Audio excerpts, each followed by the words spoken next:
A Golden Hammer Award for Outstanding Residential Project goes to Good Contractors Roofing and Restoration for their work on the Nickle residential fire damage restoration. When a family friend's home burned down, Ken Donahue took the unique opportunity to start Good Contractors Roofing and Restoration.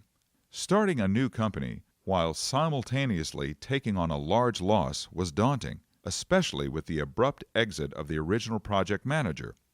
The top of the house was removed and reframed, and everything including roofing, insulation, ceilings, walls, trim, lighting, windows, siding, doors, flooring, HVAC, electrical, and more was replaced, leaving the clients with a beautiful rebuilt 3,200 square foot home.